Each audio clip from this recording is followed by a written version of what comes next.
Evening, everyone. It's your boy Bear Motivations. Um, Keeping it real today, guys. I want to speak to you guys about the journey so far, the pitfalls, the ups, the downs, and the things that I've learned about myself in this process. As you guys are probably aware, if you've been watching my videos or following my progress, you know my background. But today I'd like to start at the beginning. I don't think I've ever give a full account of myself, and today this is what I'll be doing, and then I will be commenting on the progress to where I am now. I was born in Hackney, East London, in a very abusive and dysfunctional house. My mum, a sadistic narcissist. My father, a made man in the Turkish mafia. Um,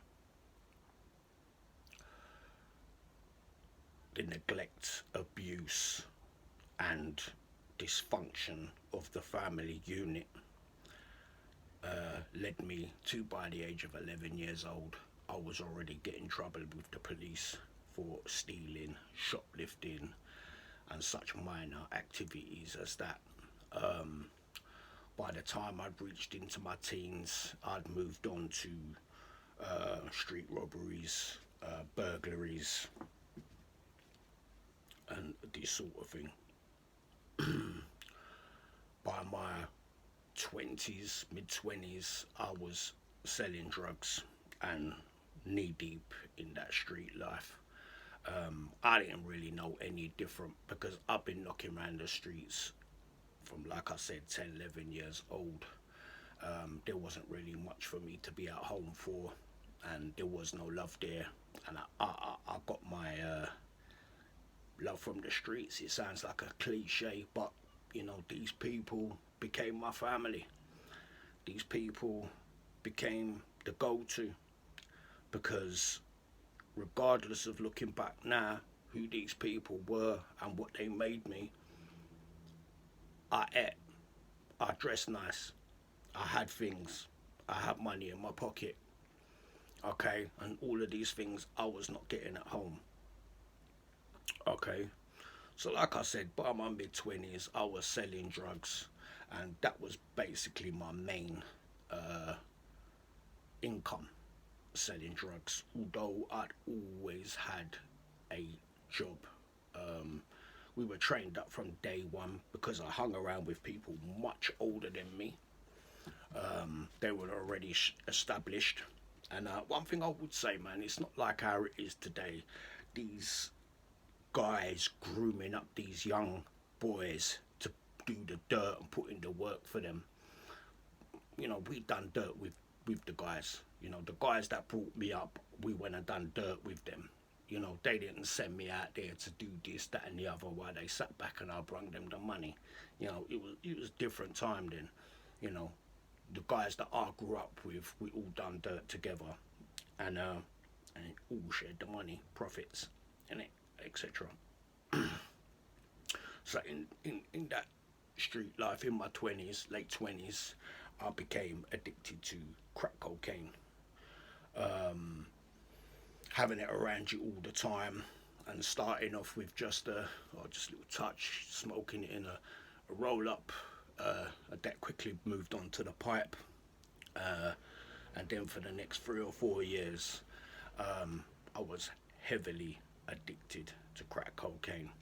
I got myself off that eventually through getting myself in serious trouble, in the sense that I was using the money I was making that I had to pay the man. I was using that for my drug habit. Okay, so you get yourself in some serious problems. Hence why these guys want you to have a day job, because they will just take you to the bank and empty out your bank account when you owe money. And that happened to me many times. It's not a problem, it's just part of the game, and this is how it is. And the first time I was stabbed was just before I was 16, I believe. I stabbed in the groin. So that's the first time that happened, and it just wasn't no biggie, man. just wasn't no biggie. It was just one of those things, stabbing, and it just wasn't that big. You get what I'm saying? If anything, the mentality was that, yeah, your rep goes up. You get what I'm saying? And this is the mentality. So, leading into my 30s now, um, cocaine abuse, alcohol abuse, womanizing, selling drugs, and partying was a daily occurrence. Okay? But unfortunately, after a lifetime of depression, drug abuse, alcohol abuse, womanizing, in my late 30s, I had a full mental breakdown, where I spent 4 months in a room where I couldn't come out. I couldn't speak to anyone. I couldn't smile. I, I basically couldn't do anything. And to anyone that's ever been in that position, and I guess unless you've been through it, you won't really understand it. Sleeping 18, 20 hours a day, just basically waking up to go toilet and maybe having a small meal. Okay. And after the breakdown, the 4 months in the room, I seek the help, and they put me on all these strong medications to try and, I guess, lift my spirits, which actually did not work. And I done years of therapy that did not work. It made absolutely no difference to how I was feeling. But within this process of having the mental breakdown, moving forward out of that, and I was still using drugs, I was still drinking, I was still womanizing, but I had basically come out of that street life. It didn't really hold the appeal for me as it once would did, and I gradually worked harder in the 9 to 5 and put that life behind me. And in the process, the last couple of years, I got myself off alcohol, I got myself off drugs, and I got myself off the antidepressants. The antidepressants were actually probably the easiest thing. The alcohol and cocaine was much harder, hence why it took me several years to understand that going forward, I cannot be doing these things, or I'm just not going to make the progress. Okay, so I got myself off the drugs, I got myself off the drink, and I got myself off the antidepressants. And this has been a couple of years now. Now I started doing this motivational speaking, if that's what you want to call it, trying to give advice, trying to let people know, regardless of how bad your life is and the things that's happened to you, the abuse, the neglect, that life on the streets, the things that you've done. I wouldn't go as far as to say as they keep me up at night. You know, having the mother that I did and what she was, it wasn't going to be a hard stretch of the imagination that I was going to turn out exactly the same. And I did. Okay, and this is what I say to you guys about being real with yourself. Is sometimes far more important than just trying to motivate yourself, trying to become a better person, and strive for better things. Because I don't think you could ever get to the place that you need to get to unless you are critically honest with yourself. The things that people say about you, loved ones, your missus, your close friends, we shrug them off. They're haters. They're trying to subdue me. They don't know what they're talking about. All the excuses under the sun. But what I've found in the process is I'm not a motivational speaker. I'm a realist.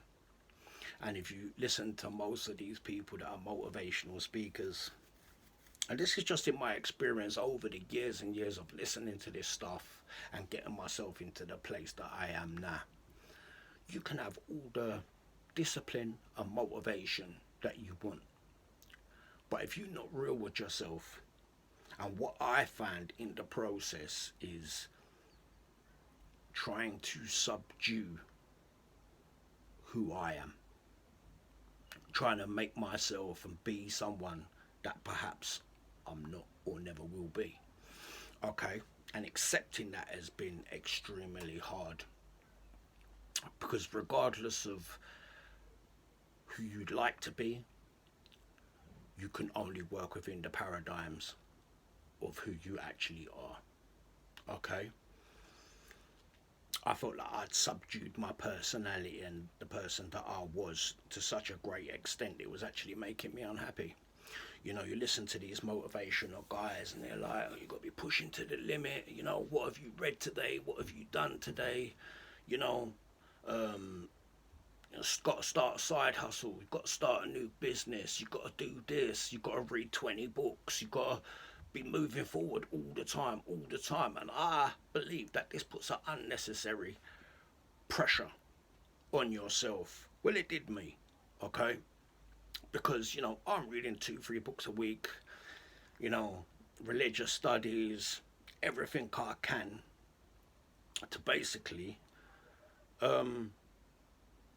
change myself into this person that I had an idea of that I wanted to be.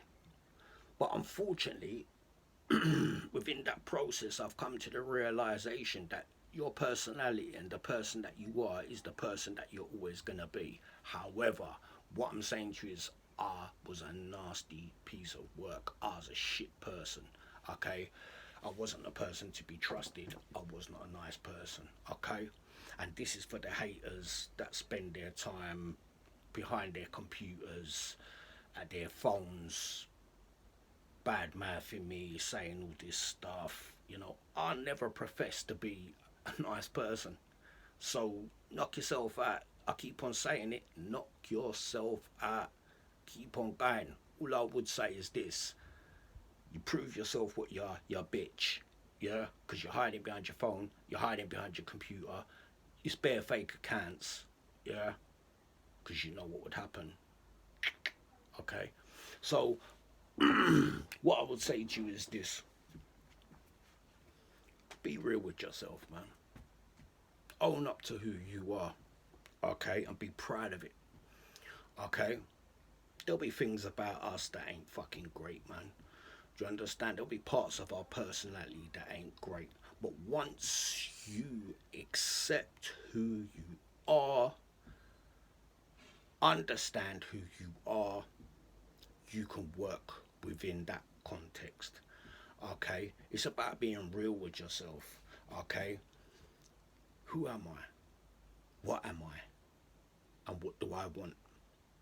Okay? And having the thought in your mind of what you want will take you to the place that you want to be. Be proud of who you are. Okay? I got a bad temper. You know, I can sometimes be quite unkind, unfeeling, unemotional. Okay? And I beat myself up about these things because it's not the person I want to be. But the reality is we will always be who we are. Okay? We know the difference between right and wrong. It's about respect, thoughtful process. Okay? Own it. Own who you are, be who you are, love who you are, and the right people will stay in your life. But you have to be honest. You have to be honest with yourself. If you ain't honest with yourself and who you are, then you're constantly lying. And if you're constantly lying, you're relying on people to like you for who you show, not who you are. So own it, guys. Be that number one and start winning today.